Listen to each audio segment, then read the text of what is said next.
Inicialmente, boa noite a todos. Obrigado pela atenção de estarem todos aqui para nos ouvir, para a gente explanar essa ação que a gente desenvolveu lá no nosso escritório, que entendo ser do interesse de grande parte dos colegas economiários que pagam hoje o equacionamento.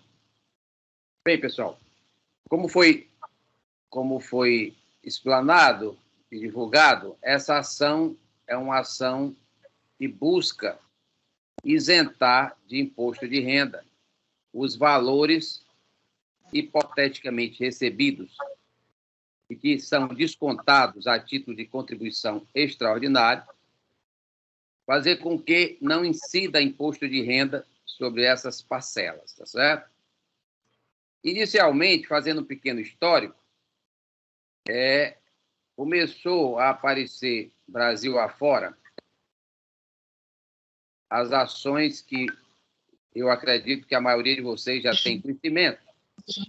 São as ações que têm como tese a busca do judiciário de uma declaração que faça convergir a natureza jurídica das contribuições ordinárias, que são tidas como contribuições normais, e a natureza jurídica das contribuições extraordinárias, dado que, segundo essa tese, tudo se trata de contribuição previdenciária.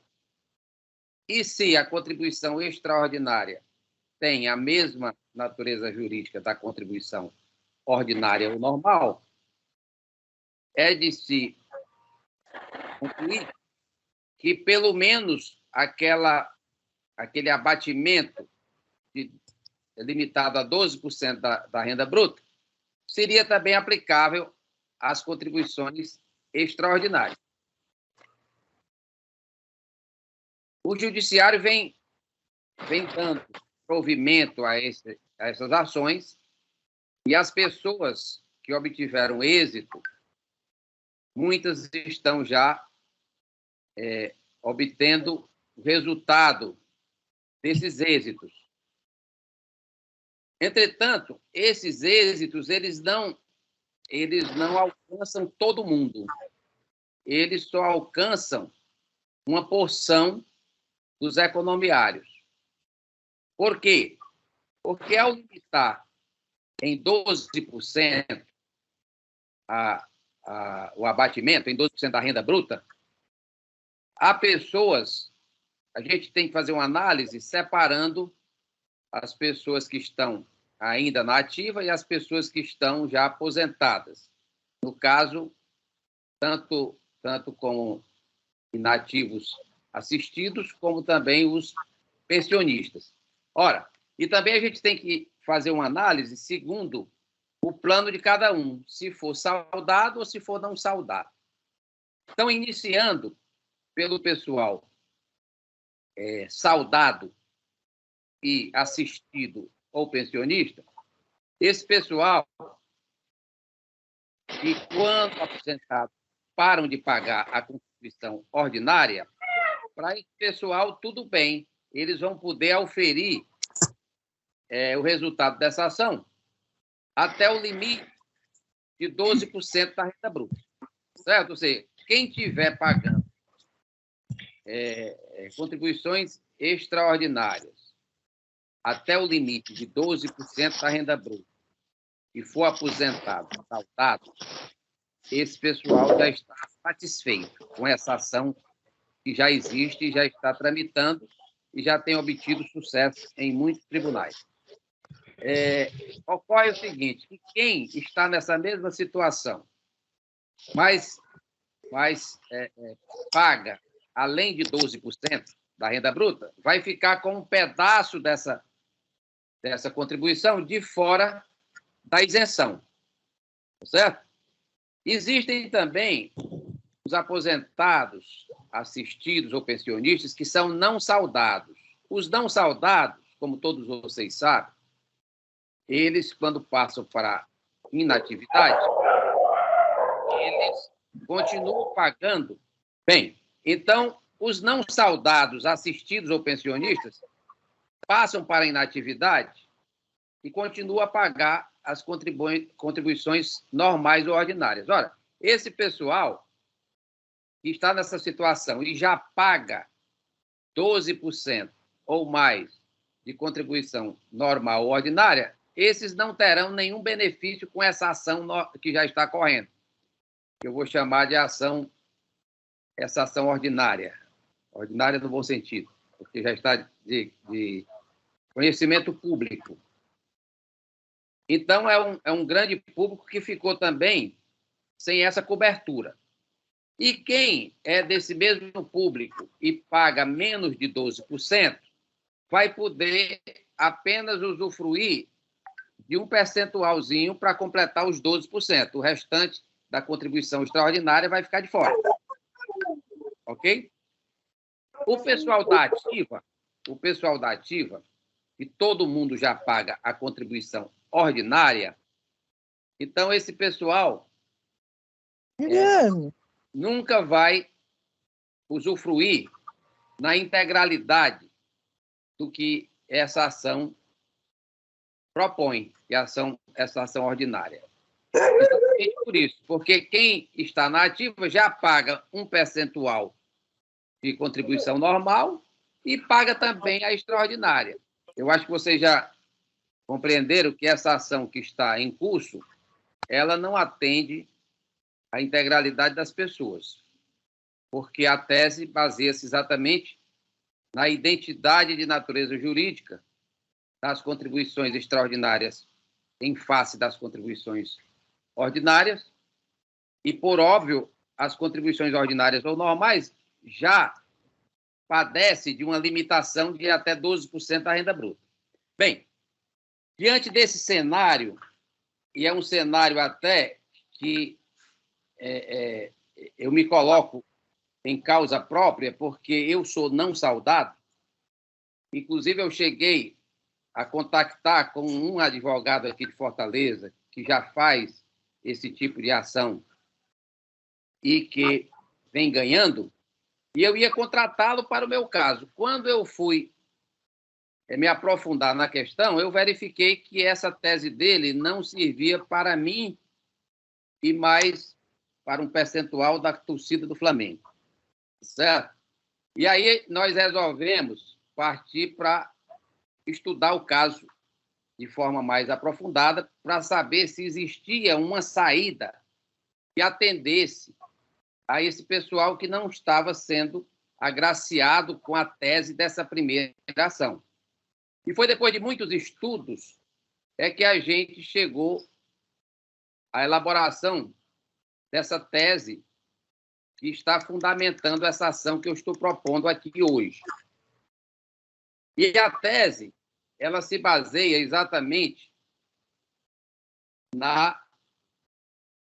tem dois pilares, tá certo? O primeiro pilar, que ele é mais generalizado, porque alcança todo mundo, é a conclusão de que as contribuições extraordinárias, elas efetivamente não deveriam, sobre elas não deveria incidir imposto nenhum, porque elas não são transferidas para o nosso patrimônio. Não existe auferimento de renda nem de patrimônio.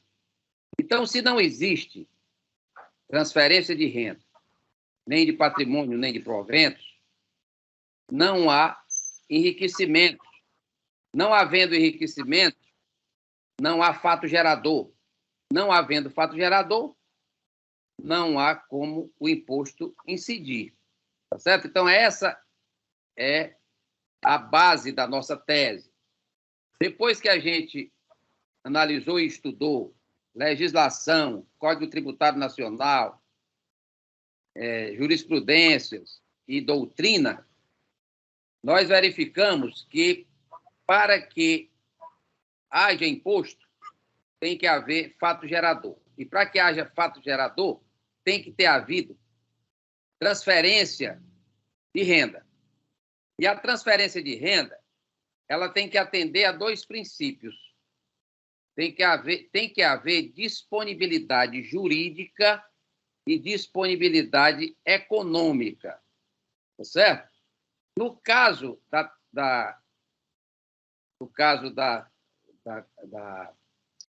contribuição extraordinária, não existe disponibilidade nem jurídica nem econômica, porque a Caixa ou a FUNCEF, dependendo se a pessoa é da ativa ou é já inativo, só há uma contabilização, entra e sai do contra-cheque.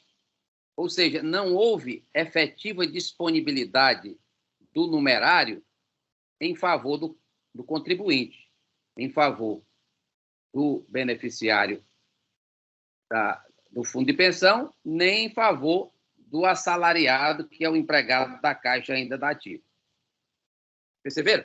Então, basicamente, nós temos esta tese, ela abrangeria todo mundo, porque na hora que eu provar judicialmente que o valor da contribuição extraordinária ela não transita no nosso panorama patrimonial, não há fato gerador. Não havendo fato gerador, não há por que incidir imposto. Tá certo? Essa é a tônica da nossa tese.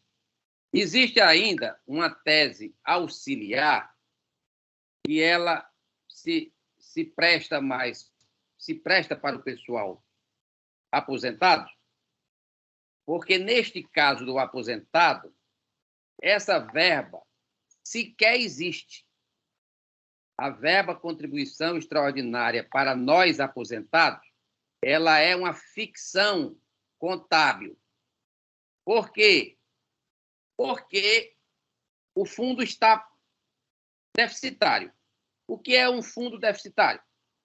O ativo do fundo não tem capacidade de gerar a quantidade de rendimentos para garantir o pagamento da integralidade dos benefícios. Ora, se o fundo está deficitário, como é que a FUNCEF pega o meu contra-cheque e se o meu benefício integral era 10 mil, como é que ela diz que me creditou 10 mil e embaixo ela lança uma verba de contribuição extraordinária e me tira 2 mil e diz que eu vou receber líquido 8? Ora, se ela acredita 10 mil, para que isso não seja uma ficção, era necessário que esses 10 mil existissem. Mas se esses 10 mil existissem, significaria dizer que o fundo não estava deficitário, porque ele estava tendo capacidade de gerar rendimentos para pagar a integralidade do meu benefício. Compreenderam? Então, o que é que acontece aí? Por que, então, que a FUNCEF faz isso? Porque existe uma norma constitucional que veda a diminuição, a redução de benefícios previdenciários. Se a FUNCEF colocasse no nosso contra-cheque logo 8 mil ao invés de 10, facilmente a gente iria ao judiciário e diria, seu juiz, o meu benefício é 10 mil a vida toda. Olha, esse contra-cheque está vindo com 8. Ou seja, houve uma explícita redução do meu benefício. E isso é uma agressão constitucional e a FUNCEF seria obrigada a nos pagar os 10 mil integrais. Então, diante desse contexto, a FUNCEF usou essa artimanha de colocar como se a gente estivesse recebendo o benefício integral e aplica uma verba, reduz uma verba que ela chamou de contribuição extraordinária e, na realidade, essa contribuição extraordinária não existe. E para fazer uma explicação melhor para vocês, e ficar muito mais claro, eu fiz aqui uma ilustração. Imaginemos que o fundo previdenciário ele é obrigado a pagar a cada um de nós 100 laranjas por mês. E imaginemos que cada laranjeira ele tem 10 laranjeiras e cada laranjeira produz 10 laranjas por mês. Então, o cálculo atuarial me disse que para eu ter 100 laranjas por mês para pagar para cada um dos beneficiários, basta eu ter 10 laranjeiras, que essas 10 laranjeiras vão produzir 10 laranjas e no fim do mês eu tenho 100 laranjas para cada beneficiário. Bem, imagine-se que por algum motivo extraviaram-se 2 laranjeiras. Obviamente que eu estou fazendo aqui uma suposição unitária, né, para cada beneficiário. Então, 2 laranjeiras se extraviaram, ou por roubo, ou por negligência do fundo, seja lá por quê. De cara, a gente viu que, em confronto com o cálculo atuarial, que este fundo está deficitário de 2 laranjeiras. Ora, 2 laranjeiras, 5 laranjas por laranjeira, eu tenho uma... Não, são 10 laranjas. 10 laranjas. Eu tenho um déficit de 2 laranjeiras, 10 laranjas por laranjeira, eu tenho um déficit de 20 laranjas por mês. No fim do mês, a FUNCEF, sendo obrigada constitucionalmente a me entregar minhas 100 laranjas, porque a Constituição veda redução, aí ela pega meu contra-cheque e diz, me acredita 100 laranjas, aí diz que eu estou devolvendo 20 laranjas para ela a título de contribuição extraordinária e ela me dá só 80. Ora, essas 20 laranjas nunca não existiam. Como é que eu posso devolver alguma coisa se eu não recebi e ela não pôde me entregar porque ela está deficitária de 2 laranjeiras? Percebe? Fica mais claro assim? Então, essa segunda tese, que é uma tese subsidiária, ela se aplica ao pessoal que é aposentado, e aí isso fica bem claro. Se eu fizer o contraponto com o pessoal da ativa, vocês vão compreender melhor ainda. O pessoal da ativa, a contribuição extraordinária realmente existe. Por quê? Porque é um salário que sai do bolso da Caixa. A Caixa acredita no contra-cheque os 10 mil e retira do contra-cheque 2 mil e manda para a FUNCEF. Percebe a diferença? O pessoal da ativa, a contribuição extraordinária realmente existe. E, no caso dos inativos, a contribuição extraordinária não existe porque o fundo não foi capaz de produzir o montante contratado que supra a demanda da integralidade dos benefícios. Está claro aí para vocês? Bem, mas também, independentemente de ser ativo ou inativo, existindo ou não a contribuição extraordinária, o que é fato é que em nenhuma das duas situações esse dinheiro transitou para a nossa conta e garantiu a disponibilidade jurídica e econômica que a lei manda. Ou seja, só existe transferência de renda efetiva que demanda e enseja a cobrança de imposto se houver fato gerador. E para haver fato gerador, há necessidade de ter havido disponibilidade jurídica e econômica. E quando o recurso entra e sai do meu contra-cheque sem passar pelo meu crivo, não houve disponibilidade nem econômica e nem jurídica, tá certo? Então, em ambos os casos, esses 2 casos se submetem àquela tese maior, que é a tese de que essa contribuição extraordinária ela não pode ser taxada de imposto porque ela sofre, ela padece desses 2 vícios, os vícios da indisponibilidade jurídica e econômica. Ok? Então, é a partir dessas 2 teses é que a gente construiu essa nossa ação e a gente tem grande esperança que ela venha a ser exitosa, porque ela está em absoluto alinhamento com que a doutrina, a legislação e a jurisprudência está começando porque é uma tese nova, tá certo? É uma tese nova, então será uma ação que vai demandar muito trabalho e muito empenho para a gente sentar e explicar para os magistrados, para os assessores e levar essas ações a bom termo, tá certo? Aí, para fazer aqui umas considerações para que vocês compreendam mais ainda a questão, eu fiz aqui também uma outra ilustração que é interessante que seja registrado. A contribuição, se a gente fizer um paralelo com o INSS, não é? A gente fizer um paralelo com o INSS ele você abate 100% da renda tributável, não é isso? Ok. Fazendo esse contraponto para vocês compreenderem melhor, o INSS é uma contribuição previdenciária que goza de 100% de dedução. Mas por quê? Vamos analisar a natureza dela e compará-las com a natureza das contribuições normais e contribuições extraordinárias.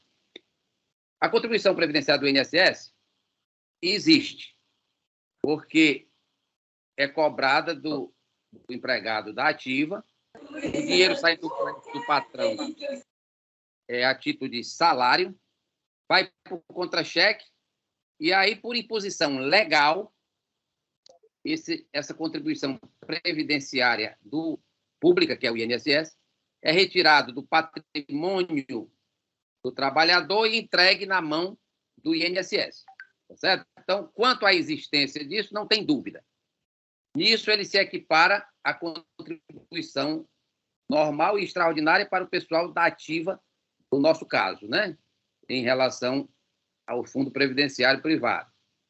Ocorre que, por que o INSS, então, essa verba é dedutível integralmente do imposto de renda, da renda tributável? Porque é uma verba que é deduzida obrigatoriamente. O empregado não pode optar por não ter esse desconto no contra-cheque dele. É algo compulsório. E como é compulsório, veja que a nossa tese ela tem fundamento jurídico profundo. O INSS, como é uma verba compulsória, fica claro que o dono da verba não teve disponibilidade jurídica nem econômica.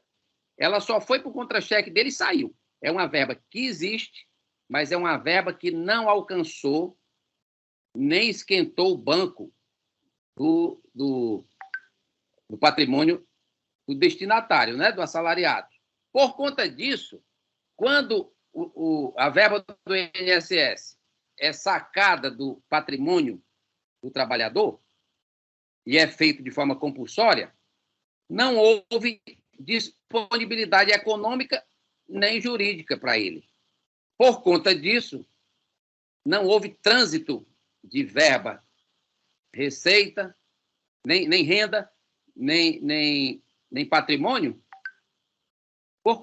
Em consequência disso, não houve fato gerador. E a própria legislação não é porque o governo é bonzinho e dizer, rapaz, vamos isentar esse pessoal do imposto de renda em face do INSS. Não é porque é bonzinho, não. É porque existe uma estrutura jurídica que estabelece os cenários, os pré-requisitos. Então, para que incidisse imposto de renda sobre a verba do INSS, era necessário que o INSS, o pagamento do INSS fosse algo voluntário. O empregador bota o dinheiro todo na sua conta, aí você diz, quer saber de uma coisa? Eu vou aderir ao INSS e vou ficar pagando o carnê do INSS. Aí sim, incidiria imposto de renda, porque seria uma verba de natureza voluntária. Como ela é obrigatória, ela é sacada do seu contra-cheque, sem que você tenha tido condição de lançar a mão dela, ou seja, não houve disponibilidade nem jurídica nem econômica, ela goza dessa dedutibilidade da renda tributável. Tá certo? Em relação aos nossos casos aqui de contribuição normal e contribuição extraordinária. Bem, a contribuição normal, ela também é uma verba voluntária, porque eu só pago contribuição à FUNCEF porque eu quis aderir à FUNCEF. No dia que eu quiser sair, eu saio e não vou mais pagar contribuição normal. Então, a rigor, a verba, o numerário equivalente ao valor da contribuição ordinária que nós pagamos à FUNCEF, ela tem natureza e demanda incidência de imposto de renda sobre ela. Aí você vai perguntar, e por que a gente tem uma isenção de até 12% da renda bruta? Por um interesse da União de fomentar a criação de fundos de pensão. Por quê? Veja que a isenção de 12% da renda bruta, do imposto de renda, da contribuição normal, se deve a uma concessão da União. Porque a União tem interesse que se formem fundos de pensão por dois motivos. Primeiro, por alívio orçamentário. Imagine que antigamente os funcionários se aposentavam e todo o seu salário integral da ativa ficava pendurado no orçamento da União a título de aposentadoria. Com essa reforma, a União ficou responsável só por um valor do teto do INSS e a complementação ficou a cargo dos fundos previdenciários fechados, privados. Então, o primeiro motivo da União conceder essa redução de 12%, esse abatimento do imposto até o limite de 12% da renda bruta, é por causa do interesse da União em fomentar a criação dos fundos. E esse fomento tem duas razões. Primeiro, o alívio do orçamento da União e, segundo, porque a criação desses fundos geram poupança para aplicação e investimentos de longo prazo, que se casa exatamente com o longo prazo da formação da poupança. Porque você entra no mercado e no sistema com 18 anos, vai se aposentar com 60, 60 e pouco. Ou seja, só contribuindo. E esse volume de recursos fica à disposição da União para investir prioritariamente em infraestrutura para que a economia se desenvolva, né? Então, nós analisamos já o INSS, analisamos a contribuição normal e agora vamos analisar a extraordinária. Ora, a extraordinária é uma contribuição involuntária, compulsória. Então, se ela é compulsória, ela se assemelha à natureza jurídica da contribuição do INSS, porque eu não posso me insurgir, mesmo que eu vá na FUNCEF dizer eu quero ir embora agora, passa a régua aí na minha conta e me dê o que me pertence. Eles vão deduzir da sua reserva de ativo todas aquelas contribuições extraordinárias vincendas. Então, você não tem como fugir do pagamento da contribuição extraordinária. Daí, ela sendo obrigatória, ela não concede para a vítima, que somos nós, o dispositivo da disponibilidade econômica e jurídica, tá certo? Então, eu estou cercando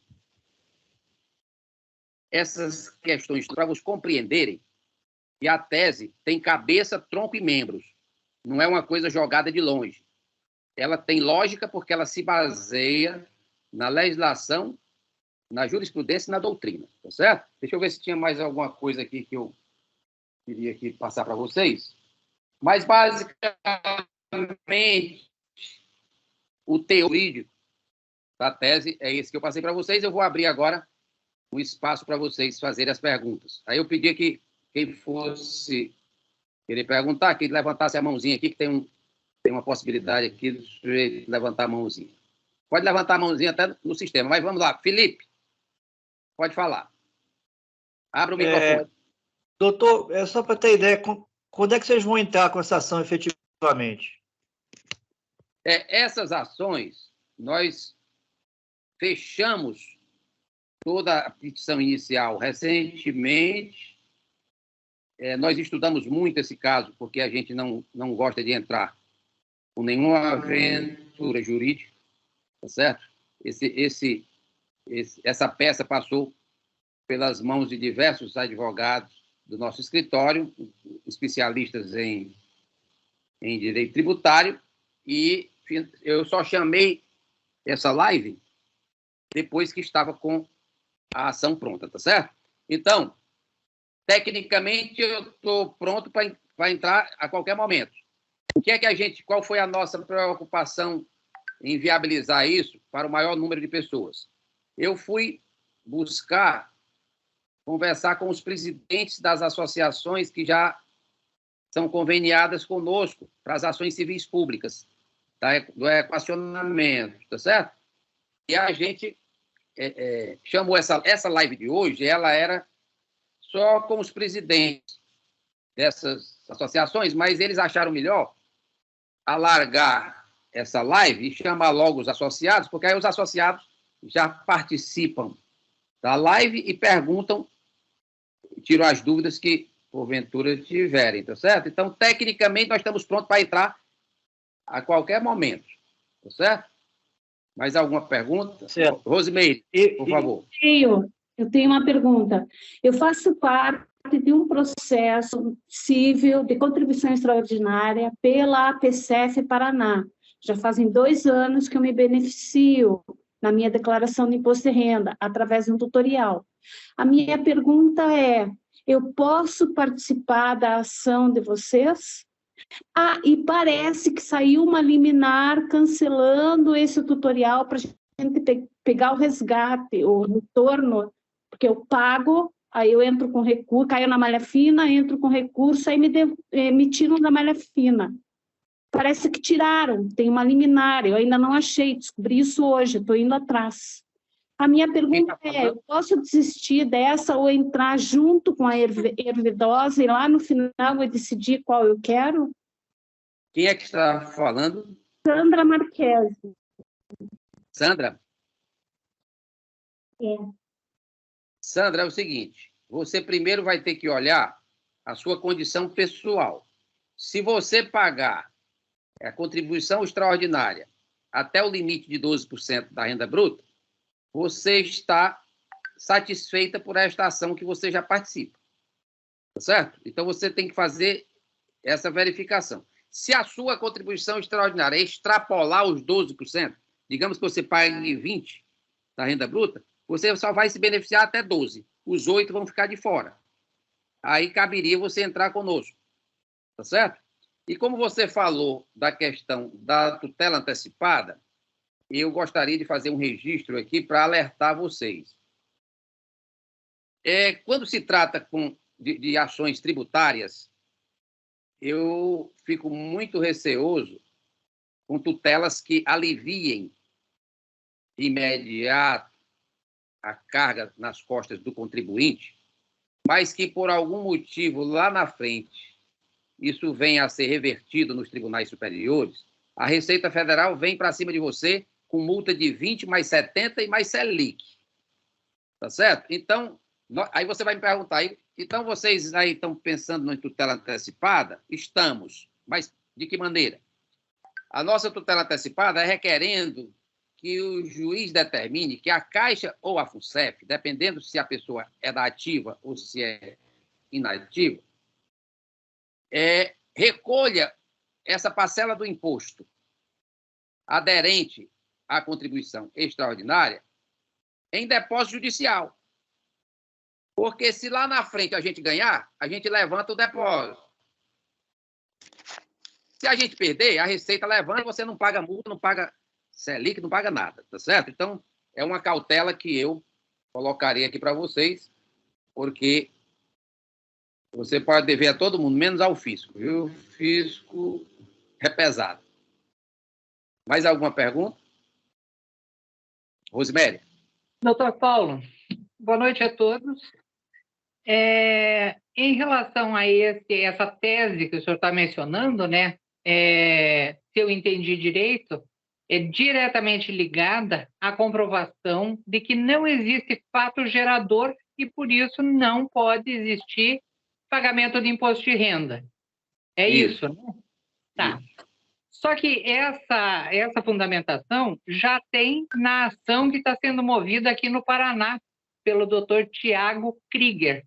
Ele já levantou essa situação, especialmente em relação aos não saldados, tá? Porque a gente acaba pagando um valor de imposto muito maior e uma contribuição muito maior por causa da nossa contribuição ordinária, que também é muito alta, e que agora eles tiraram a gente do reajuste com base na categoria, jogaram a gente para o mesmo INPC, junto com os saldados, né? Mas nós continuamos pagando uma contribuição exorbitante, tá?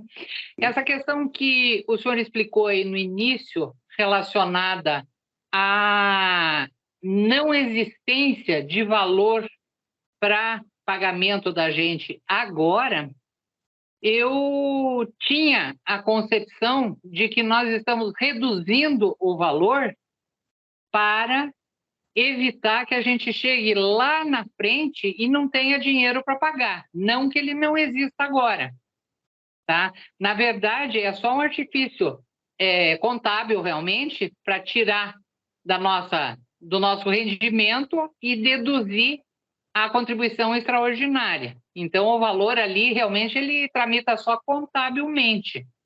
Mas não é que ele não exista o recurso, tá? Ele pode não existir recurso suficiente para pagar a gente lá no final da nossa aposentadoria. Por essa razão, pelo déficit que existe, é que eles instituíram a contribuição extraordinária, tá? Esse era o entendimento que eu tinha, me corrija se eu estiver errada, tá? Agora, essa questão do imposto de renda, realmente não existe fato gerador, isso é pacificado, tá? Agora, eu gostaria de saber se o senhor tem conhecimento se o valor para nós aposentados, que seria correspondente à contribuição da Caixa, se ele entra efetivamente o recurso na FUNCEF, que nós contribuímos com 60%, a Caixa com 40% para os aposentados não saudados, né? A Caixa realmente ingressa recurso na FUNCEF ou faz de conta também? Bem, começando a respondê-la por esta última pergunta, eu tive informações de pessoas que trabalhavam lá na FUNCEF, no setor financeiro, que o dinheiro entra mesmo. Tá. Certo? Então, se vai continuar a entrar, eu não sei. Agora, até a administração anterior... Identificar isso, desculpa, a gente não consegue identificar isso no balanço. Aonde que está o ingresso desse valor? Até onde eu sei, ele está no balanço. Agora, deve estar numa rubrica daquela, quando ele divulga o balanço, ele não abre todas as verbas, né? Sim. Mas a pessoa que me informou isso merece credibilidade e trabalhava exatamente nesse setor. Se daqui para frente vão continuar a fazer isso, não sei. Agora, voltando para a questão do fato gerador que você falou... Não ajudaria nessa questão, Rosemaria? Como? Fale comigo para a FUNCEF ou para a Caixa, questionando a rúbrica. Não ajudaria? Não, porque se não existe balanço, o que eles disserem eu não vou ter como conferir. Tá, entendi. O grande problema da nossa questão com a FUNCEF é a falta de transparência, né? Exatamente. E a falta de transparência já gerou uma total desconfiança. Então, camarada de pé junto, você não acredita, porque já houve fatos e mais fatos, que nós fomos enganados, então a gente tem todo o direito de desconfiar. Essa questão, Rose, dessa tese estar pacificada, na realidade não está pacificada. Os tribunais, eles não têm nada definido em relação a isso, até porque essa questão é muito nova, não é? Muito nova. Sim. Em relação ao que você falou do doutor Tiago, eu não conheço a ação dele, o processo dele. É possível que o meu pessoal conheça, porque eu mandei escacaviar o Brasil todo, para a gente saber se tinha alguma coisa parecida com isso e onde é que os tribunais estavam, para onde eles estavam caminhando. E eu posso lhe dizer o seguinte, é que há coisas e coisas, não é? Eu tive a oportunidade de pegar, eu mesmo, uma ação em que o advogado de leve falou nisso, mas o fundamento maior, o núcleo duro da ação dele era a história da natureza jurídica das duas contribuições, que é exatamente essa tese que tem logrado êxito. E en passant, ele falou também não tem fato gerador, parará. Nessa ação específica, o juiz concedeu a história nos 12% e até o juiz adiantou e tocou no assunto do fato gerador e até admitiu tirar o limite dos 12%. Quando chegou do tribunal, o tribunal cortou e manteve os 12%. Porque para você fazer o judiciário empunhar uma bandeira, fincar uma bandeira de uma tese, é necessário que você esmiúce isso de forma muito consistente, principalmente numa matéria de direito tributário. E os nossos juízes, eles são clínicos gerais. Passam pela mão dos juízes todo tipo de ação, onde eles têm que dar os pulos deles para aprender e para esmiuçar. Como o direito tributário é muito hermético e é muito dinâmico, muitas medidas provisórias que mudam o subitem tal, do item tal, da seção tal, do capítulo tal, da lei tal. Então, para você se manter a par disso aí, é humanamente impossível. Então, isso exige do advogado um trabalho assim de fungar no cangote, como a gente diz aqui em Fortaleza, no Ceará, tá certo? De chegar perto e contar a história toda e esmiuçar essa questão para sensibilizar o juiz, porque a Fazenda Nacional vem de lá batendo fundo, porque eles querem arrecadar. Eles querem arrecadar. Tá certo? Então, eles passam o trator e eles se valem dessa situação de hermetismo, né? Da legislação e da doutrina. Sim, só uma coisa, doutor Paulo, na verdade, assim, essa questão do fato gerador foi abordada nessa ação aqui do Paraná, mas não está pacificada ainda. Por quê? Em nome de uma associação, movida por uma associação, representando os associados, tá? E que coloca muita gente debaixo do mesmo guarda-chuva, e chega num determinado ponto que cada caso é um caso. Então, fica meio complexo para definir. E o que aconteceu? Ela foi juntada com outra ação que havia sido movida por outra associação aqui do Paraná, está colocada, apensada num outro processo, tá? E que dificilmente o juiz vai ler cada uma das iniciais, né, para saber, ele vai pegar lá no final e vai ver o que está resumido lá no final. Então, não é uma coisa específica do fato gerador, tá? Agora, em relação ao fato gerador, esse advogado que eu mencionei, ele já é filho de um colega nosso, o pai dele era funcionário da Caixa, ele é filho desse funcionário, que inclusive já é falecido, e ele teve aula, assim como eu também tive, com o professor José Roberto Vieira, que eu não sei se o senhor conhece, mas é um expert de direito tributário no Brasil e fora dele. Então, a questão relacionada ao fato gerador, quando a gente se aprofunda um pouquinho, é uma coisa muito simples, porque você verifica ali se a operação tem evolução patrimonial ou se tem movimentação econômica para o beneficiário, aí representa a renda. E, nesse caso, tem imposto de renda. Se não, não tem. É bem simples de se definir isso, né? Sim. Mas a questão é que eles foram colocando penduricalhos, né? Essa questão que o senhor mencionou, que nós não podemos sofrer redução de benefício, mas, na verdade, o nosso benefício da Previdência Complementar, ele pode ser reduzido em função de déficit. Isso está previsto na lei de criação da Previdência Complementar, né? Então, no caso de déficit, ele pode reduzir o nosso benefício, ele pode, inclusive, zerar no caso de incapacidade da fundação pagar qualquer coisa.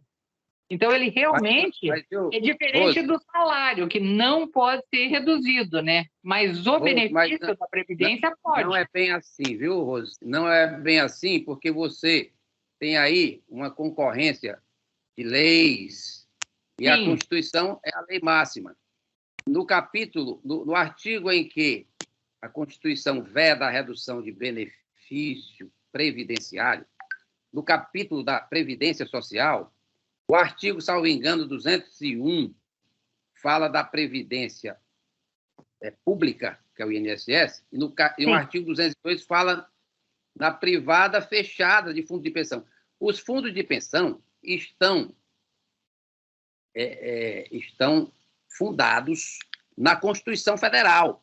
Então, uma lei complementar que ela, de forma bem assim de leve, como quem diz, eu não vou bater de frente com a Constituição, não, porque se eu bater de frente, facilmente alguém vai entrar com uma ação direta de inconstitucionalidade e vai me derrubar. A lei complementar ela diz assim, que pode baixar, diminuir, desde que não seja em caráter permanente.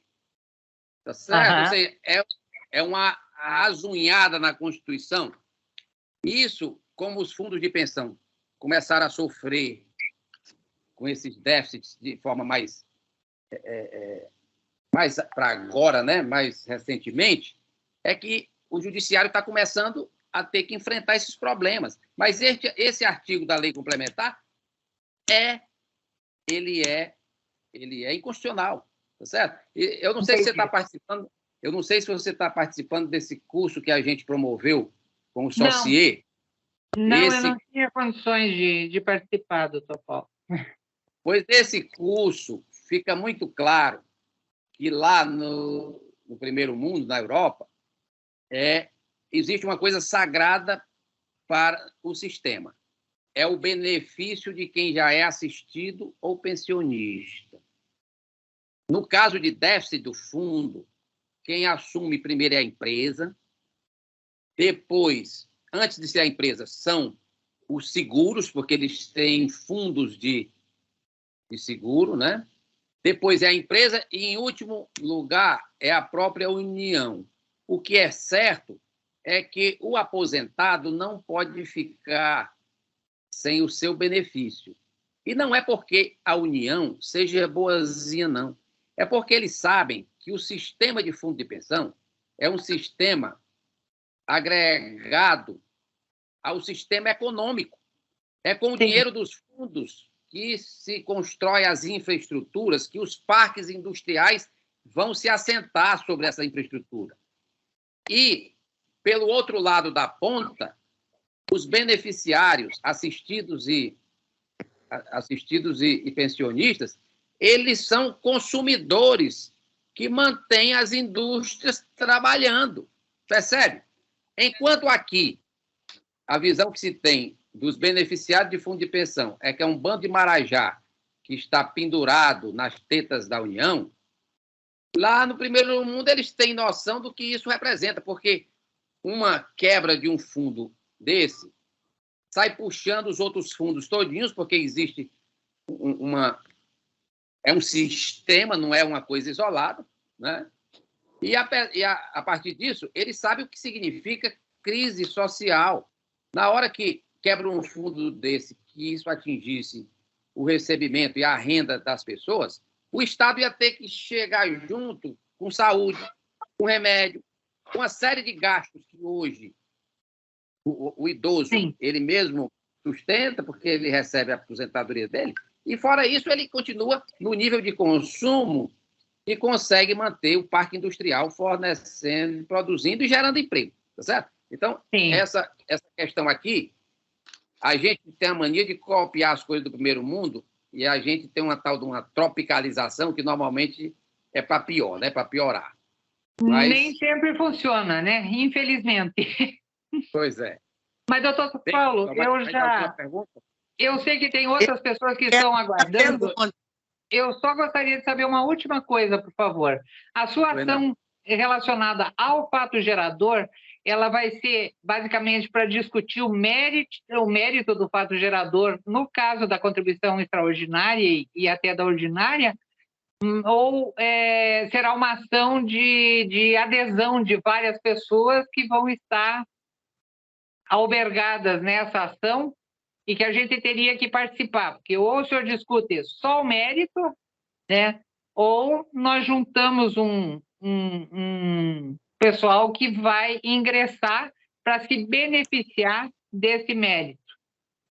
Na realidade, como é que vai funcionar? A gente vai agora para a questão processual. Infelizmente, e o governo pressionou muito para isso, não cabe ação civil pública para questões tributárias, tá certo? Sim. Porque se fosse assim, a gente poderia fazer só assim, né? E depois Sim. que a gente ganhasse o mérito, as pessoas entrariam com ações individuais para usufruir do êxito do mérito. Infelizmente, o que é que sobra para nós nesse contexto? Ações coletivas, se forem patrocinadas por entidades, e ações plurimas ou individuais. E aí também, já que eu estou tocando esse assunto, eu ia falar isso depois, mas já vou aproveitar a oportunidade. Isso se abre aí em duas perspectivas. As ações coletivas, obrigatoriamente, terão que ser no juizado federal comum, federal porque o outro polo é a União, é a Fazenda Nacional, e o comum porque não cabe, é vedada o manejo de ações coletivas no juizado especial, tá certo? Então, quando se tratar de ação coletiva, vai ter que ser sobre este assunto no juizado federal normal.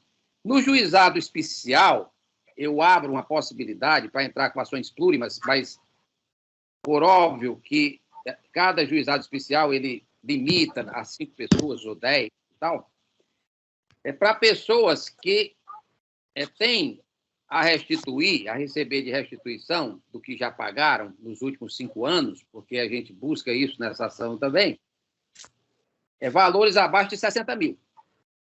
Aí você pergunta, e por que vai fragmentar uma parte assim, uma parte assado?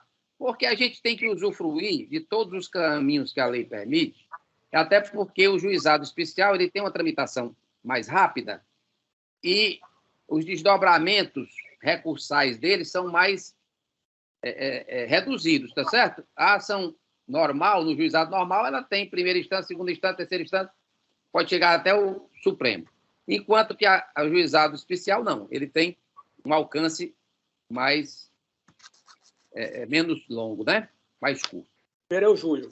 Pois bem, Júlio. Vamos, Júlio. É o João Barbosa. Boa noite, Júlio? doutor. Boa noite, doutor Paulo. Tudo bem? Exatamente.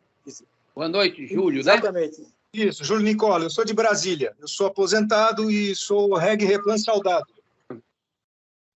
A questão é a seguinte, o senhor disse que analisou todas as ações que tramitam Brasil afora. Então, o senhor deve ter analisado também as ações da FENAI e de cada APCEF.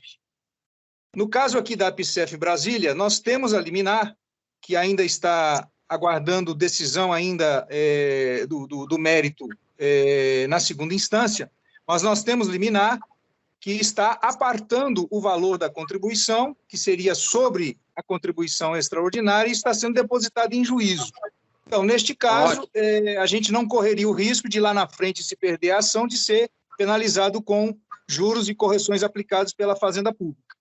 Mas, assim, o que eu quero saber é o seguinte: diante de tudo isso aí que o senhor falou e analisou, o caso das ações da FENAI e das APSEF, elas entrariam em conflito com a ação proposta pelo escritório do senhor? Daria margem para litispendência, coisa julgada? Não. Na realidade, o que é que a nossa ação é um guarda-chuva que cobre essas ações que as APSEFs, várias delas e algumas AEAs já entraram, tá certo? Ok. Então, quando eles tratam só da questão da natureza jurídica e quando a gente trata da questão do fato gerador, se nós ganharmos essa ação, vai servir para ninguém, obviamente, que para quem tiver na lista, né, na lista da ação coletiva. Mas uma jurisprudência que já tenha passado pelo STJ já reforça muito os fundamentos da ação de alguém que for entrar depois, né? Certo. Então, basicamente, se a gente conseguir provar que tivermos êxito nesta ação, em que o fundamento é exatamente a questão da ausência de fato gerador, fica excluído, essa verba fica excluída totalmente de incidência de imposto. Okay. E não só até os 12% da renda bruta. Ok? Perfeito. Então, assim, como eu sou associado, apesar de morar em Brasília, mas eu sou associado ao Ceará, o ingresso na ação patrocinada pelo senhor vai depender de uma manifestação individual ou não? Basta estar associado à CEA? Na realidade, a ação coletiva ela tem que ser patrocinada por uma entidade. A entidade tem que cumprir alguns requisitos, dentre eles o chamamento a uma Assembleia Geral, e a Assembleia autorizando, e sendo uma ação coletiva estrito sensu, porque a ação civil pública é também uma ação coletiva lato sensu. A ação coletiva estrito sensu é aquela que só vai participar dela quem aderir formalmente. Você vai ter uma lista de pessoas. Depois que, por exemplo, a entidade faz a Assembleia e é aprovado, aí a própria entidade vai divulgar que foi aprovado e vai abrir inscrições para as pessoas que tiverem interesse em participar. Certo? Ok. Doutor Paulo, eu queria saber o seguinte: quando foi firmada a tese 171, o tema 171 pela TNU, ele já não analisou essa sua tese? Olha, eu não ouvi. Eles não superaram essa coisa do fato gerador? Você podia repetir? Eu não consegui.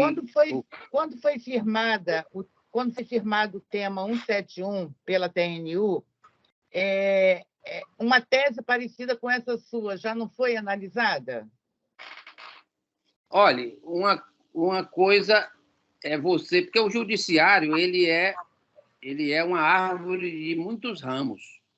Tem ação que você entra no Ceará e ganha, a mesma ação que você entrou no Rio Grande do Sul, certo? Então, você tem que ter uma tese e tem que ter a convicção de que essa tese tem procedência e que você vai ter capacidade de defendê-la. Tá certo? Não, mas então, o tema 171 foi o que estabeleceu os 12%. Quando ele estabeleceu esses 12%, o julgamento não foi justamente sobre o fato gerador e ele não admitiu? Não, na realidade, os 12% é uma lei que a União definiu que vai dar esse incentivo, e o Judiciário não está compreendendo ainda o que é contribuição ordinária e extraordinária, principalmente quando tem o peso dos advogados da Fazenda Nacional, do outro lado, com a importância que eles têm. Aí, muitas vezes, o juiz, entre um advogado particular e um advogado da Fazenda Pública, e ele vendo que, a matéria é muito complexa, ele pode tender para o outro lado. É aí que reside a capacidade do advogado de ir junto do juiz, do desembargador, do ministro, conversar pessoalmente, explicar as nuances com os assessores, não é? Porque... Sim, mas o tema 171... Mas o tema 171 foi o que definiu que a contribuição extraordinária pode ter 12%, até 12% de isenção, de dedução. Foi o tema 171 da TNU. Sim, mas veja bem, é porque o judiciário entendeu que a natureza jurídica de uma contribuição é igual à da outra. E como a outra, a quem você queria se igualar, é submetida aos 12%, levou os 12% para outro. Essa tese do fato gerador não foi levada em consideração. Tá certo? É uma coisa além disso, ou melhor, anterior a isso. Eu não estou discutindo se a contribuição extraordinária é igual ou não é, tem a mesma natureza jurídica ou não tem da ordinária. Eu fiz essa explanação aqui para vocês e coloquei, inclusive, a questão da contribuição pública do INSS, que era para vocês entenderem a nuance, tá certo? A contribuição extraordinária se assemelha muito mais à contribuição previdenciária do INSS do que a contribuição ordinária. A ordinária é opcional. A extraordinária é obrigatória, assim como é o INSS. E é por isso que o INSS ele goza de uma isenção total. Você abate a verba que paga do INSS integralmente da receita tributável. Não é isso? Entendi. Obrigada. Nada. E agora, quem é? Hermes. Hermes. Eu sou da... Isso. Eu sou da ativa, doutor Paulo. Minha dúvida é só isso. No início, você falou sobre ativa e quem está aposentado. Você poderia repetir a diferença dessa ação para quem está na ativa e para quem está aposentado, que eu queria compreender melhor, por favor? Na realidade... Agora o cachorro é aqui, viu? Na realidade, veja bem, para o pessoal, essa nossa ação, ela é indiferente para o pessoal da ativa ou pessoal aposentado, porque ela espeta a questão do fato gerador. Não tem fato gerador nem para o pessoal da ativa, nem para o pessoal que já está aposentado, tá certo? Agora, o que eu fiz, a diferenciação entre a ativa e o pessoal aposentado, foi em relação àquela tese subsidiária da inexistência dessa verba. A inexistência da verba para quem está aposentado, porque não tem ativo suficiente para gerar o valor integral do benefício, senão o fundo não estaria deficitário, né? E o pessoal da ativa, a verba existe, porque a verba vem com o salário, e o salário existe, a Caixa tira do bolso dela e põe no contra-cheque de vocês, e retira a contribuição extraordinária e manda para a FUNCEF. No caso do aposentado, essa verba entra e sai contabilmente só no âmbito da própria FUNCEF, porque a FUNCEF não manda essa verba para fora. Ela faz de conta que põe no seu contra-cheque e tira. Certo? Compreendeu? Ok, entendi, doutor Paulo. Está ótimo. Obrigado. A CEA foi a pioneira nessa ação do equacionamento, né? A gente fez a Assembleia e a nossa ação é a ação civil pública. Você falou aí que essa nova ação seria uma ação coletiva. É isso? Isso é para as AES ou novas ou as que já têm essa ação do equacionamento poderão fazer aditivo com com a coletiva ou não? Ou necessariamente tem que ser uma ação coletiva? E também essa ação coletiva, ela não tem a sucumbência? Cabe essa pergunta. Certo. Primeiramente, essa ação não pode ser um aditamento às ações civis públicas que já existem, não. O aditamento que pode ser feito é do contrato de convênio. Como a gente tem um contrato de convênio com a SEA, e a SEA decidir patrocinar esta ação também, a gente vai editar o convênio e inserir mais uma ação, que é a ação do Imposto de Renda sobre Equacionamento, à disposição dos seus associados, tá certo? Eu não posso chegar nas ações civis públicas que estão em curso e botar mais esse tema para ser discutido, até porque o tema tributário não pode ser bem vinculado por meio de ação civil pública. Tem que ser ação coletiva, ação individual ou ação plurima. Ok? Quanto à questão de sucumbência, tem ação coletiva, assim como ação individual, assim como ação plurima, tem perigo de sucumbência. Só que a gente sempre toma... Ok. Então, em relação à questão de sucumbência, tem a possibilidade, mas a gente tenta se blindar, primeiramente, mediante o estudo para a construção de uma tese que tenha grande probabilidade de êxito. Esse é o primeiro, é a primeira capa, né, de blindagem.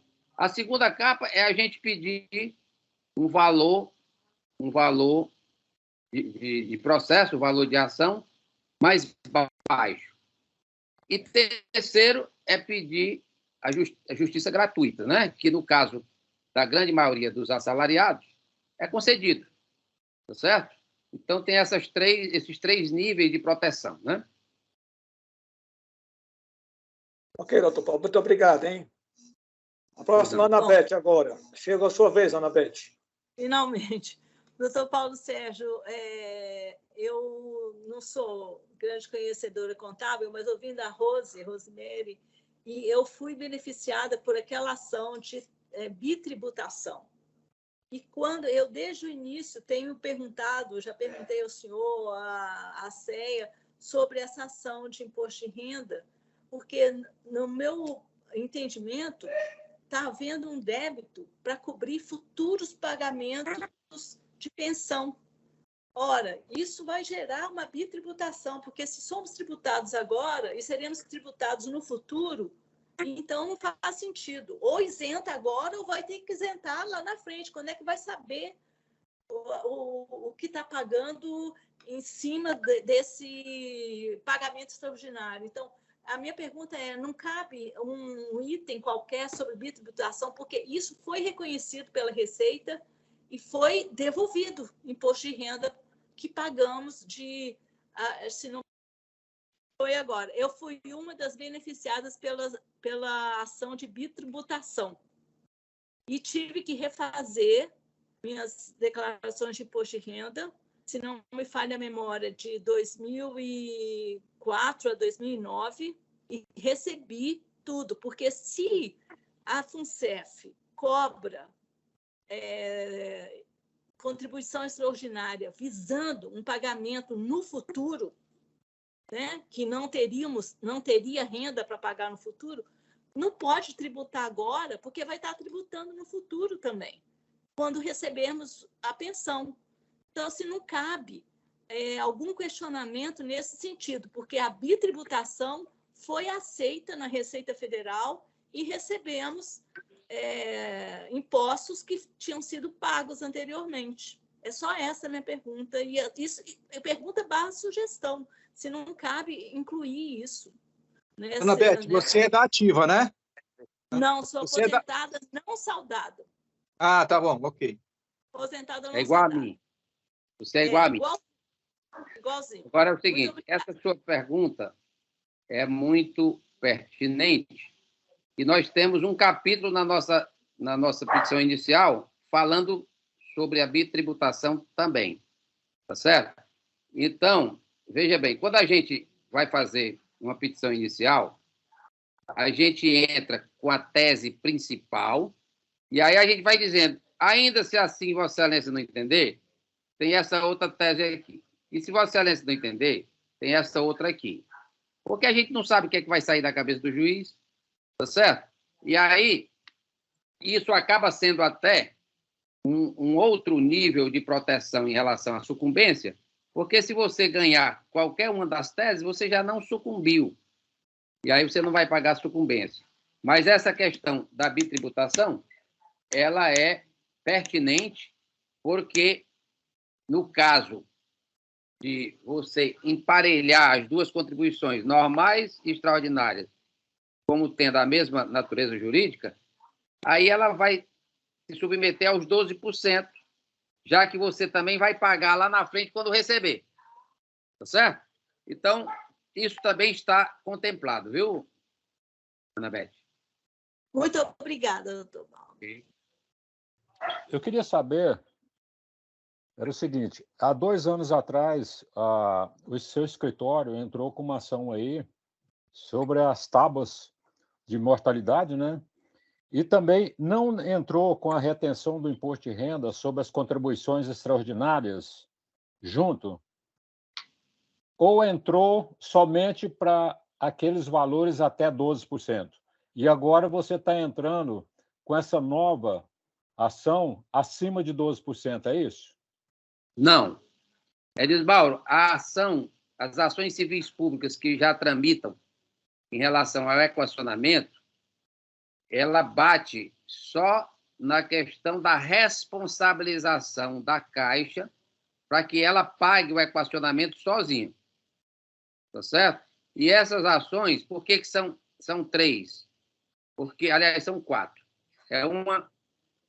3 de tábua, mas dessas 3, um é para o saudado, um é para o não saudado, o outro é para o pessoal do REB. E a 4ª ação civil pública é sobre a dívida histórica. Então, essas ações são tão complexas que, se a gente misturasse com esse outro tema, aí é que o negócio não ia sair nunca.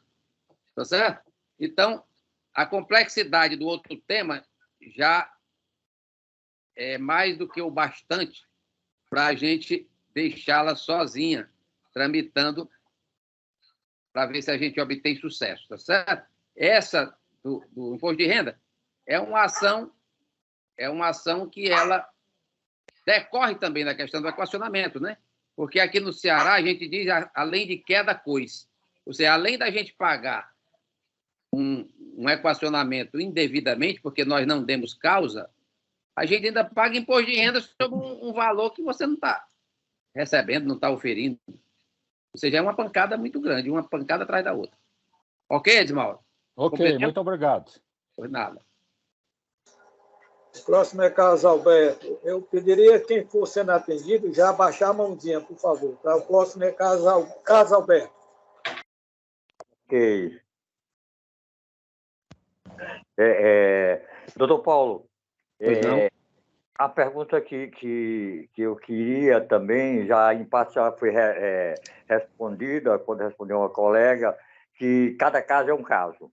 Então, cada um vai ter que fazer os seus cálculos para ver se necessita ou não. Esse é um ponto 1. Ponto 2.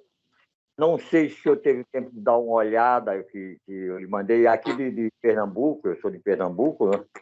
Aqui de Pernambuco, nós ganhamos no PIS e no tribunal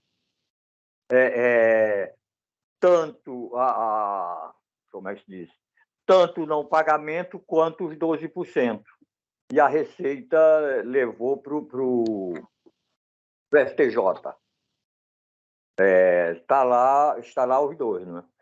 E daí nós não tivemos liminar. Tivemos a Procuradoria da Receita reconhecendo que não teria volta, fez ofício para a FUNCEF e a FUNCEF deixou de descontar desde fevereiro. Nós fizemos fevereiro do ano passado. E aí vem a pergunta relativa a essa. Uma já está respondida. Seria o caso de ver um por um. 2, se nós já temos dispensado os 12%, inclusive no tribunal, então, ao menos por enquanto, não valeria a pena nós passarmos para essa tese sua, que eu louvo, muito boa, e que, em parte, foi atendida lá pela nossa ação. Aí vem a terceira pergunta. Se o pessoal resolve entrar na sua tese, aí, de repente, vem lá do STJ confirmando, como já confirmou em muitos aí, menos os 12%. E aí vem para o sujeito receber. E que, por certo, vai chegar bem primeiro do que a sua, né? E daí o sujeito que entrou na sua vai fazer o quê? Se por acaso alguém entrar, porque eu acredito que enquanto o STJ não der o resultado nosso, inclusive dos 12%, é um pouco difícil alguém querer arriscar. Sei. Então, vamos lá por partes nas suas perguntas. Primeiramente, é importante que cada um, antes de aderir, vê se vai ter algum resultado, tá certo? Se eu pago contribuição extraordinária e a minha contribuição está dentro dos 12%, e eu já estou com uma ação que busca este sentido, não tem mais por que entrar com outra ação, se já está sendo, inclusive, beneficiado por isso. Mas se eu tenho 27, 25, 20, 22 de contribuição extraordinária, só você beneficiado por 12. Então, eu tenho 8, 9, 10, 12, 15 fora, tá certo? E isso repercute não só nos seus pagamentos presentes e futuros, como também no recebimento desta quantia, obviamente proporcionalizada, retroagindo aos 5 últimos anos. Tá certo? Então, precisa que cada um faça a análise de se tem ou não vantagem, né? Eu tenho uns colegas aqui que são não saudados iguais a mim. Nós já pagamos 13, alguma coisa por cento de contribuição normal aposentados, e eles entraram porque não entendem muito da matéria, entraram e ganharam, mas não ganharam nada, porque a Receita disse, bem, é até 12%. Ora, se contribuição normal ele já paga 13,75, ficou toda a extraordinária fora dos 12. Percebe? Aí vão ter que entrar novamente com outra tese, porque essa tese não serve para eles. Isso serve para o pessoal da ativa e serve para o pessoal já aposentado. Entendeu? Eu tive a oportunidade de dar uma olhada nessa ação que você me mandou o número. E, em verdade, o juiz de primeira instância, ele deu 112%. Tá certo?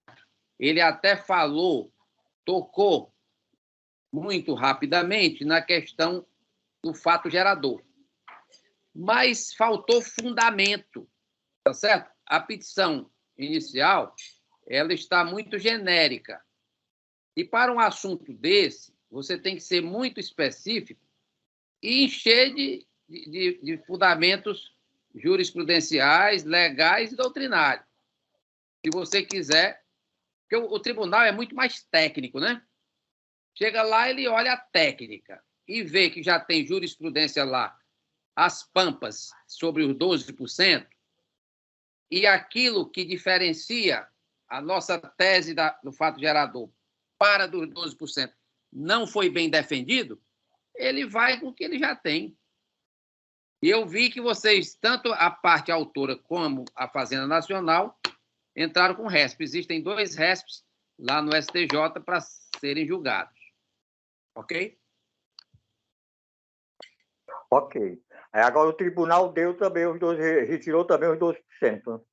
Não. O tribunal colocou os 12%, porque o juiz de primeira instância tinha feito sem 12%. Tinha mandado isentar total. Aí o tribunal botou os 12.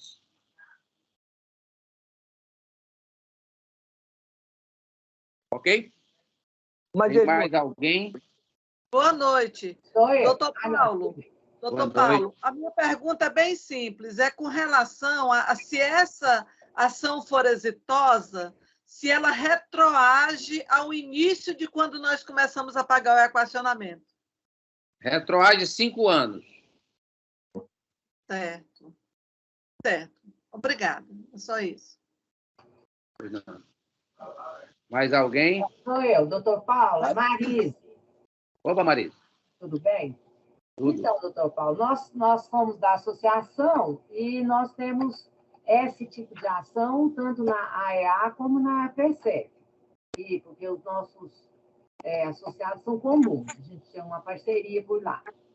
Então, nós temos uma ação da própria AEA minha, que foi julgada improcedente. Isso desde lá de 2018, a sentença foi improcedente e essa ação está paralisada já há um tempo. Certo? E eu estou tentando ver com o advogado para fazer andar essa ação. Nós poderíamos, no caso, se a gente achar mais interessante a sua tese, vamos analisar, nós poderíamos, assim, desistir dessa ação com esse julgamento de improcedência? Olha, não, porque já existe sentença? Tem. Vocês não podem deixar essa ação cair, né? Vocês vão ter que fazer recurso. Isso. Para ver se consegue mudar o entendimento dos tribunais superiores, né? Acredito até que mude, mas às vezes assim, para a gente ter mais, digamos, uma suposta vantagem aí com a sua ação, que eu acredito que talvez seja melhor, desistir não tem como. Como ficaríamos com 2 ações nesse caso? Essas ações, elas não colidem, porque, embora busquem coisas semelhantes, mas os fundamentos são diversos. Então, não gera dispendência, né? Ok. Então, talvez mais à frente aí eu passo até uma cópia disso daí para você verificar para mim, com certeza. Pode passar que a gente dá uma examinada, viu? Tá certo. Muito obrigada, doutor. A próxima é a Mônica. Mônica, pode falar, Mônica. Tá, boa noite. Boa noite. Eu gostaria de saber, nos últimos 5 anos, eu paguei a contribuição extraordinária. E, para compensar um pouco, eu fiz uma previdência privada atingindo esses 12%. Nesse caso, se essa ação foi exitosa, eu não receberia nada do que foi pago nos 5 últimos anos. Não entendi. Você não pagou imposto de renda sobre esses... Não, eu paguei imposto de renda sobre todas as contribuições extraordinárias durante um ano. Ao final do ano, fiz uma previdência privada com um total de até 12%, para acima, né, desse bruto, do que eu recebi bruto. Mas você fez isso onde? Eu fiz isso num banco. Mas não foi com o recurso do imposto, não, porque o imposto ficou retido. Não foi com recurso do imposto, foi com meus recursos. Pois isso não tem nada a ver com essa ação, porque essa ação você vai receber de volta esses valores de imposto de renda que foram glosados, no nosso entendimento, de forma indevida. Compreendeu? Entendi. Então, não importa se eu tive um abatimento, porque eu fiz com os meus recursos uma previdência privada, não importa. Eu receberia... Entendi agora. Importa sim, não para a nossa ação, mas para essas ações que já estão em curso, porque se você entrar com uma ação dessas que está em curso, em que você vai buscar ter o direito de abater essas contribuições extraordinárias até 12% da renda bruta, na hora de fazer o imposto de renda e auferir esse benefício, você não vai poder oferir, porque você já oferiu nessa outra aplicação. Exato. E aí é que essa nossa tese é a única apropriada para você, porque a nossa tese busca exatamente uma declaração do judiciário para dizer que não incide imposto sobre as contribuições extraordinárias, porque não há fato gerador. Aí você não só pararia de pagar para frente a incidência de imposto sobre essa verba, tanto quanto receberia de volta o que foi retido nos últimos 5 anos. Entendi. Compreendeu? Entendi. Muito obrigada. Nada. Quem mais? Eu declarei esse ano paguei 13,5% de alíquota de imposto de renda. Não entendi.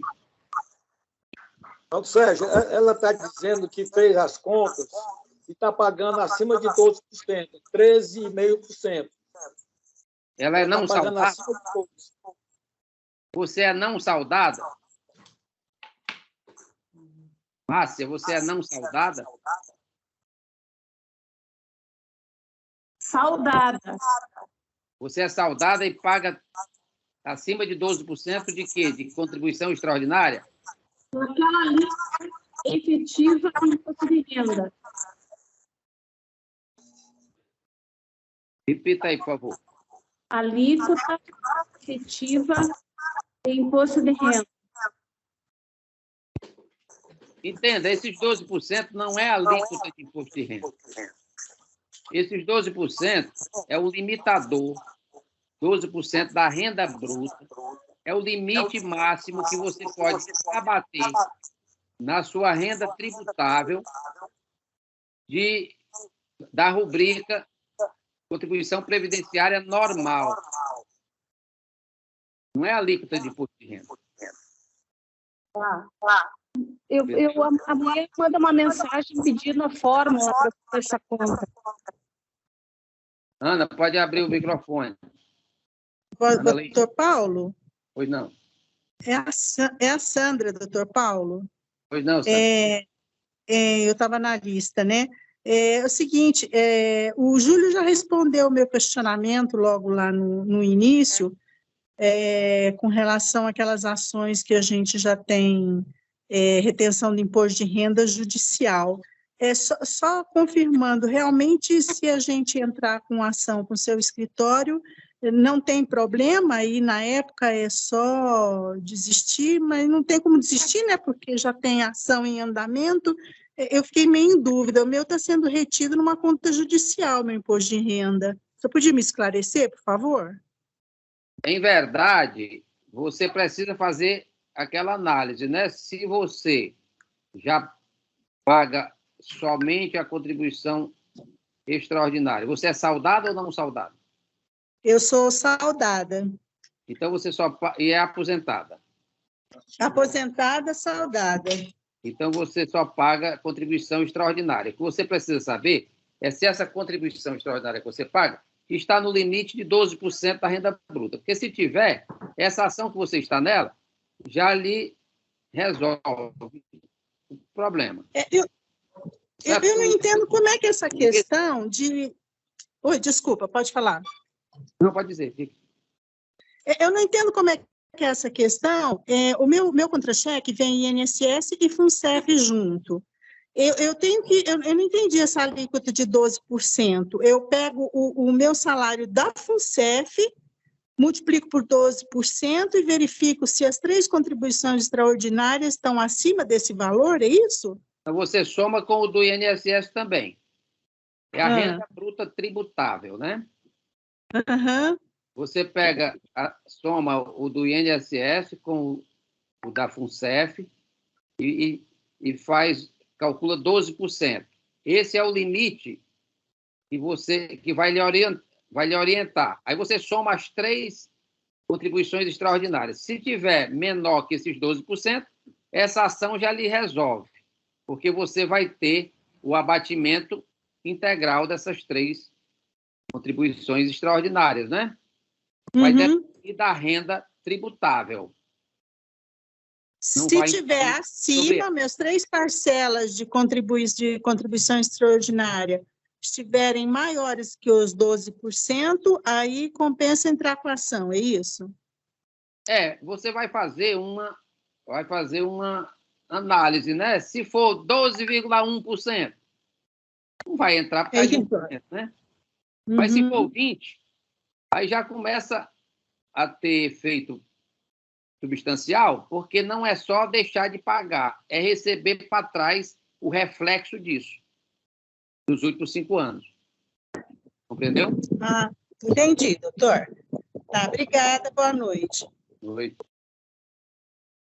A minha questão é o seguinte, eu recebo separado, certo? Eu sou saudada e aposentada e eu recebo o da FUNCEF separado do INSS. Aí, pelo que eu escutei agora, eu teria que somar os dois para ver se dá mais ou menos do que 12%, não é isso?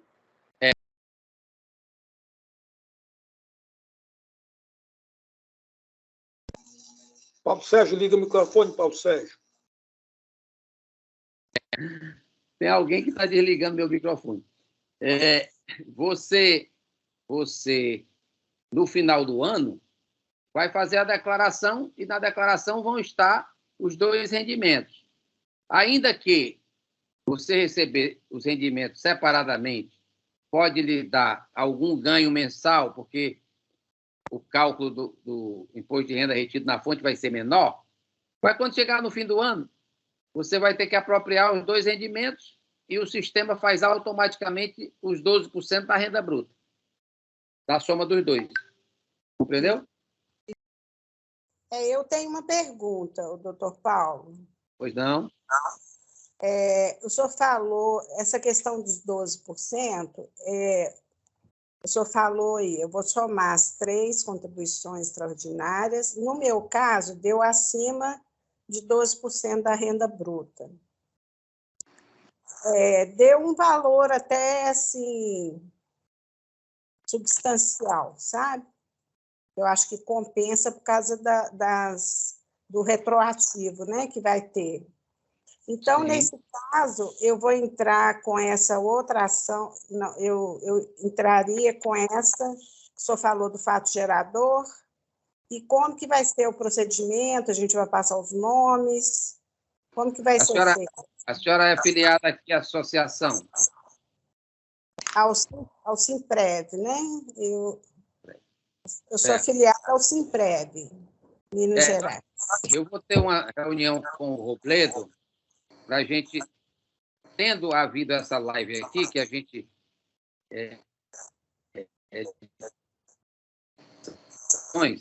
a gente vai agora, no segundo momento, conversar com cada presidente das associações para ver a maneira em que a gente vai viabilizar isso, né? É muito provável que, para pessoas que têm os rendimentos, aliás, que têm para receber de restituição acima de 60 mil, vai ter que entrar com ação coletiva no juizado federal normal. E aí vai ser patrocinado pela entidade a que pertence, né?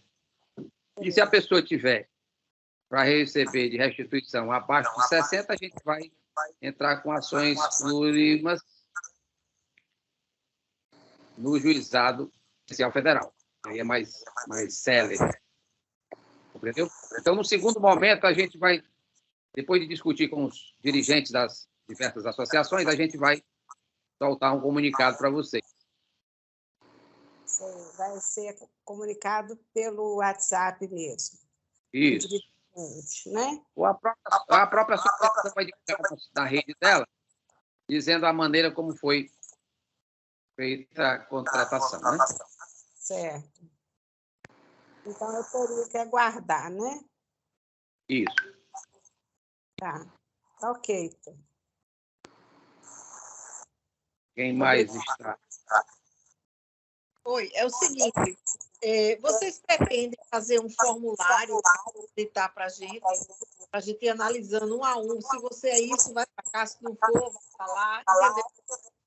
E até mesmo para a gente saber calcular se vale a pena entrar ou não, porque eu deu 1,2%, 1,6% acima dos 12%.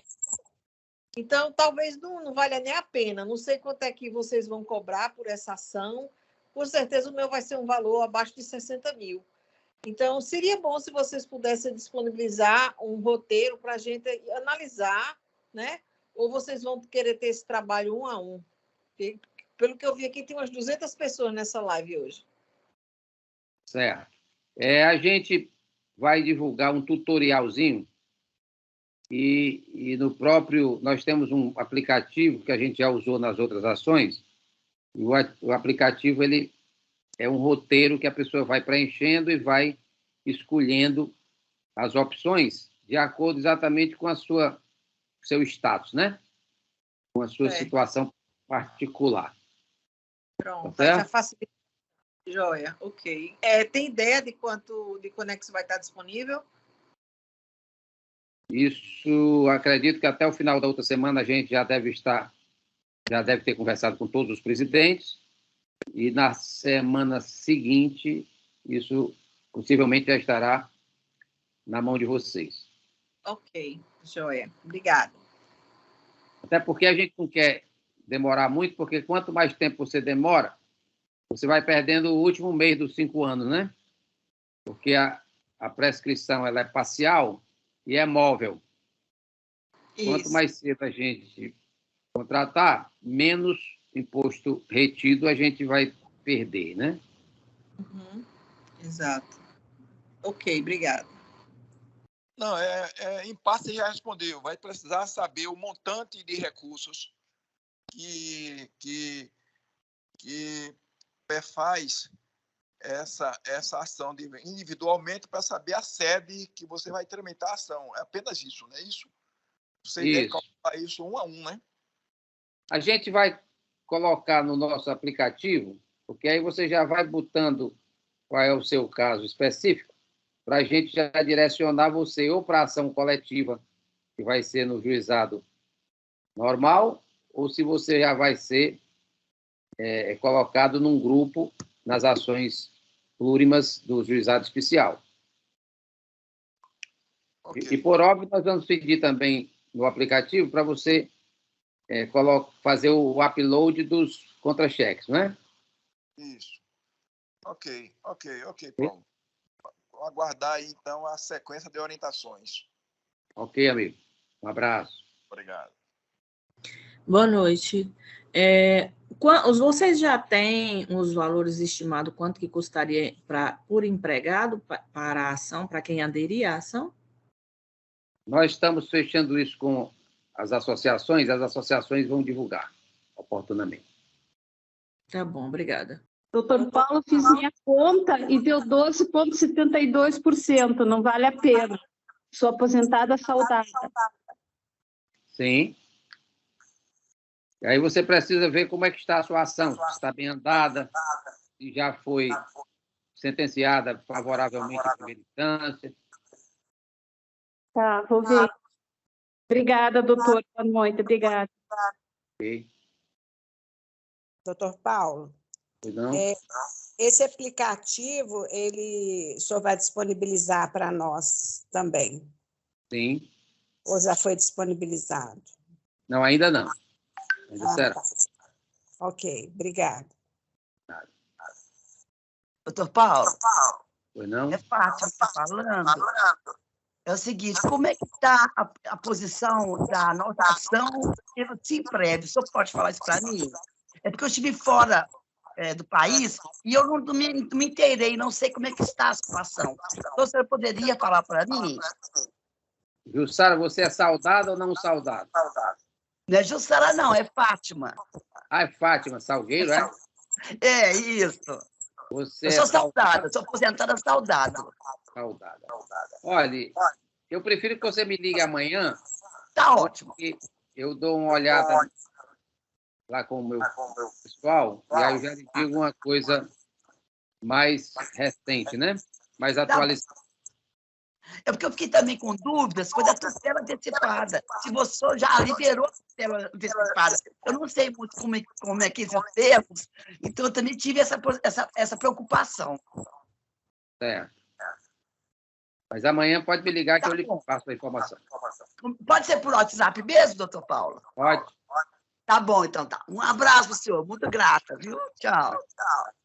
Doutor Paulo, essa ação do equacionamento, como que ela está? Como a ação pública? Quem está falando? É Márcia. A Márcia. Você é do Simprev, né? Sim, Simprev. Saudado, né? Saudado, é aposentado e saudado. Você fez a situação da Fátima. Você passa um zap para mim que eu lhe respondo amanhã. Ah, tá, ok. Obrigada. Minha pergunta é um pouco diferente, tá? Eu, enquanto ouvia aí a palestra, fui acessar e vi que até abril eu tinha 2 contribuições extraordinárias, em 2015 e 2016, o custo total atingia 1.925 mensal. A partir de maio, essas contribuições, as 2 somadas, caíram para R$ 645 mensais. Desculpa a minha ignorância, mas por que houve essa queda drástica assim na contribuição extraordinária? Não sei se o senhor está acompanhando essa parte. Você é não saudado, né? Não saudado, isso. Na realidade, a FUNCEF, junto com a Caixa, fizeram um saudamento na marra, né? Sim. Porque o que qualificava e diferenciava os não saudados dos saudados era exatamente a vinculação do benefício ao PCS da ativa, né? Certo. Então, a gente tinha direito a todo o ganho que o pessoal da ativa tinha era repassado para os nossos benefícios. Isso. Então, o que a FUNCEF fez? Obviamente, por ordem da Caixa. Eles desvincularam na marra, ou seja, sem nenhuma opção, porque eles não podem mudar o contrato unilateralmente, e na medida em que eles desvincularam o nosso benefício do salário da ativa, o cálculo atuarial, ou seja, a reserva matemática, diminuiu. Por quê? Porque os ativos, para pagar um benefício que vai crescer numa perspectiva menor, porque a gente ficou igual ao saudado, que é ajustamento só pelo INPC, aqueles ganhos reais que o pessoal da ativa sempre tem na database de setembro, desapareceram. Em desaparecendo na perspectiva de longo prazo, fez com que a necessidade de ativo para bancar os compromissos menores diminuiu. Em diminuindo, o déficit também diminuiu. Diminuindo o déficit, diminui também o equacionamento, as contribuições extraordinárias. Compreendeu? Tá. Isso tudo foi feito de forma ilegal, porque a FUNCEF fez isso usando o voto de Minerva. Isso. Então, passaram o trator. Inclusive, a ANBE está com uma ação judicial tratando desse assunto. Né? Tá. Ok? Tá. E, no caso, como é, digamos assim, eu estou amparado estaria eu amparado nessa ação para combater a ilegalidade ou não? Não entendi. Não, digamos, eu sofri uma ilegalidade, digamos assim, eu fui compulsoriamente juntado aos soldados, né? E existe alguma ação que eu possa reverter essa decisão? Existe, e nós, inclusive, estamos desenvolvendo aqui no escritório uma ação nesse sentido, porque eles fizeram isso sem poder, ilegal, totalmente ilegal. Certo? Certo. E, com isso, eu já tive notícia, porque quando a reserva matemática diminuiu, e o equacionamento também, a Caixa também diminuiu a parte dela. E eu tive informação de que isso representou 1 bilhão a mais no lucro da Caixa, por conta desta reforma que eles fizeram na marra para os não saudados. Tá. Ok? Ok. Agora, eles fizeram uma jogada meio de mestre, porque imagine se você entra na justiça para pedir para a situação voltar ao que era antes. Você vai voltar a pagar um equacionamento pesado, né? Isso. E aí muita gente vai ficar pensando o seguinte: rapaz, eu já estou idoso, eu não sei quanto tempo mais eu duro, é melhor eu ficar aqui usufruindo desse valor substancial que eu deixei de pagar, do que eu entrar na justiça para voltar a pagar um valor bem mais alto. Mas tem um detalhe que eu queria deixar aqui para vocês, que é uma leitura que eu faço, porque eu já venho acompanhando isso de muito tempo, e a leitura que eu faço é o seguinte: a FUNCEF está já no armário com alguns bilhões para equacionar, tanto no saudado como no não saudado. Para o saudado, que representa mais, eles tentaram elastecer aquele prazo para não sei quantos mil anos, vocês devem estar lembrados disso, e nós nos mobilizamos e não permitimos. Porque eles estavam dizendo que iam reduzir em cerca de 35% o equacionamento dos saudados, mas eles não sabiam precisar se era mesmo 35%, porque eles não apresentaram o cálculo atuarial, eles não sabiam por quanto tempo essa redução iria resistir, e a gente percebeu que provavelmente eles estão buscando abrir espaço no nossa margem consignável, que é para empurrar mais um equacionamento. E da maneira como está, vai ser difícil isso acontecer sem muita revolta e muita gritaria, né? Isso.